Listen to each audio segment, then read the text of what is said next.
So, when I came in, I mean, I take it back to when I came in '08, coming to school, and Winston was going through this transitionary time where, we are trying to be, D1, and there were so many sacrifices made for athletes.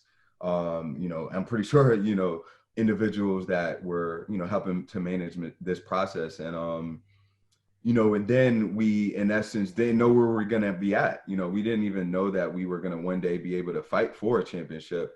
And so, when we got back into the CIAA, it kind of just opened a door for us to have something to kind of fight for, and previously, we would, go through a year, go through a season and not have that staple event that you're able to look to. And, individuals that we graduated with, they were having, MEAC and, just different things like that. And so, being able to finally have a championship, go for it, and then get it, I mean, it was amazing. It was just a lot of I think 3 years of just, will, and 3 years of just determination and just wanting to fight for something. And then finally we had that opportunity to be able to do that. So we had a good group of guys that were just ready to, take it to the next level.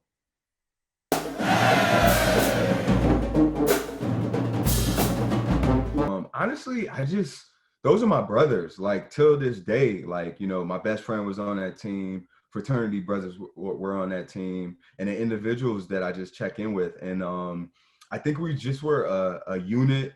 We were all kind of built the same as far as, like, had the same type of drive. So practices were fierce. I mean, I still think about the days, me, Andrew, and Aaron Barnes, we going head to head every single practice. And so, that was cool. Coach Guylock was amazing, a really, really big part of, just kind of us going into this next stage. But it was tough. It was, no easy practices. It was a lot of hard training. I think at that time we had started the 6 a.m. practices, and then we also had 3 o'clock practices. So, just really being amongst a group of individuals that were just as committed as you, it's just like, man, I got to go 100% because my brother is relying on me. And I think that aspect of brotherhood is what took us through that whole entire season, and then in essence allowed us to win that championship.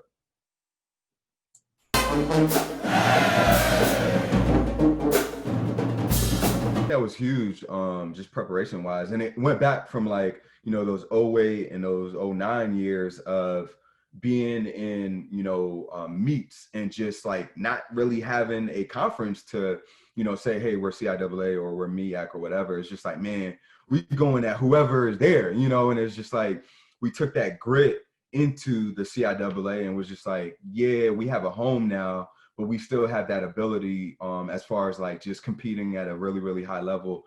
And just because, quote unquote, we're in CIAA, we're not going to lessen that. We're going to still be fierce, and we're still going to battle with whoever. So I think it was just a mentality that everybody on that team, and you just talk about the greatness, we were really, really good. But I think a lot of it was the mental component and just, like, how in tune we were with each other. I mean, I think back to, just the camaraderie along the race. I'd be along a race and, we'll have a pack, and then, somebody get a little tired and we looking back and we like, nah, man, we got to keep going. We got to keep going. Or, if I finish my race a little early and we still got people coming up, everybody's just rooting them on and just, making sure that they're giving their all. And it was just this concept of, I'm not going to let my brother down. And I think we did that each and every day at practice. And then when it was time to the meets or to go to the meets, it was natural, so I love that time. I had that third year I had became a captain. Coach entrusted in me to step out there and lead people, and I felt like that was pressure, and it was just like, man, a pressure that I felt like I was ready for. And then with that pressure, I got to level up my game. I've always been a advocate of leading by example. So, I was just like, man, if I'm, late to practice, or, I'm not giving my all each and every day, I'm not, cheering on teammates and different things like that. Like, how can I expect my brothers to do that? So it was through that I, in essence, got better, and I think that, that summer leading to that cross country season, I had a real just realization. I felt like, I kind of was getting into my facet of like, man, you about to be a junior. These are the last like 2 years of, what you put your life, as far as like sacrifice and just, knowing that track was like really, really important in my life. I was just like, man, I'm gonna give it my all. So I took that energy, and then became the captain, and then just like infused it into everybody else. And then everybody else was like, yo, like, I'm about it too. Like, I'm ready to keep, kind of take things to the next level. So it was just a culture that was really good. But yeah, again, man, it was because of the pressure, and I just had to level up.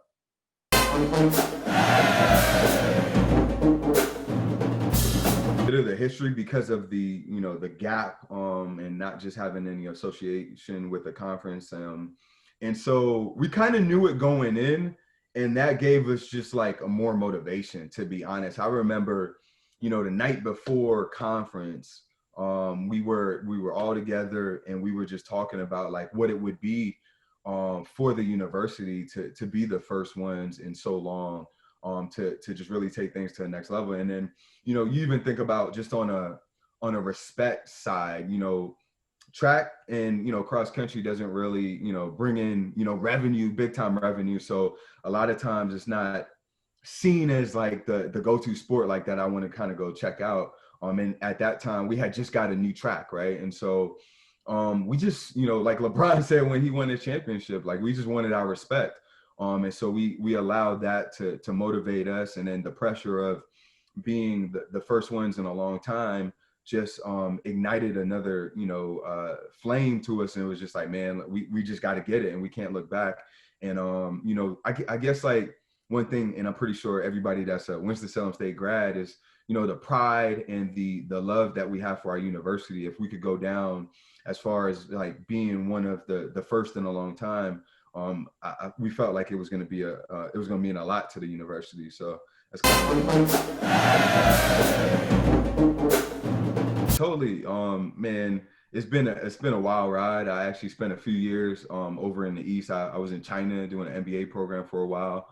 And that's where me and actually a Winston-Salem State grad, RB Yaboa, started that company Battery Exchange, where we, in essence, ran into an inconvenience of having a dead cell phone, and wanted to provide a solution that would add some convenience and mobility, where individuals could rent on-demand portable batteries to charge their cell phones, because we never wanted anybody to be in, honestly, a limit of security or, safety or productivity. And we felt like we are building a source of connectivity. So we've been in 10 different markets. We've had over 4,000 users.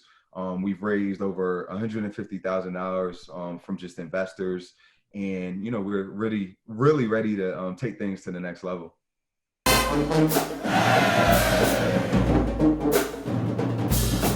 I use a lot of the, funny, I think I tweeted this the other day, but or something. I was just saying, like, I feel like as a captain, as a, CEO now, you really have to dig down into people's like inner working and find skills and potential that they didn't even know was there. And you got to find a way to be able to connect with it and then pull it out, because in essence, when they're being at their best, it's value add to the team. So I did that when I was in undergrad as, the captain of the team. And then now I do the same thing as a CEO, just a different trajectory.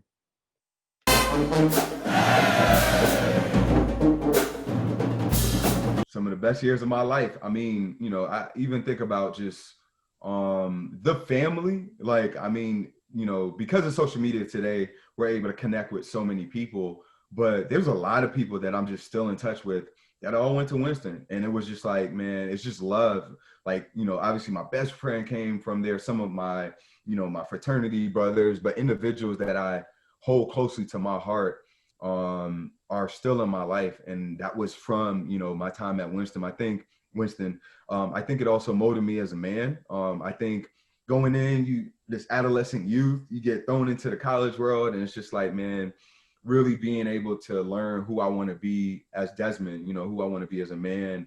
Looking back at my family, it's just like, what legacy do I want to kind of open up? I feel like Winston just allowed me to figure that out through those few years that I was there, lasting networking memories. And then even now, I think, just being able to give back. Like I'm on a conversation tomorrow with this, Winston-Salem State organization that I'm trying to bridge the gap between like the ecosystem in Winston-Salem and the technology corridor with Winston-Salem State. And it's just like, I feel like it's just I really want to do it because it's just like the spaces and the things that I'm seeing in technology. And it's just like the people and the students that come from where I come from. If I could do my a little bit of just helping them get better prepared for when they graduate, that's just like, I feel like I'm doing my little piece to just add value to the world. And I feel like, I talk to a lot of people and they don't care about the university that they graduated from. And I feel like just Winston is just like, it's family, it's love. And it's just like whatever I could do to help support students or entrepreneurs of tomorrow. That's kind of what I'm here for.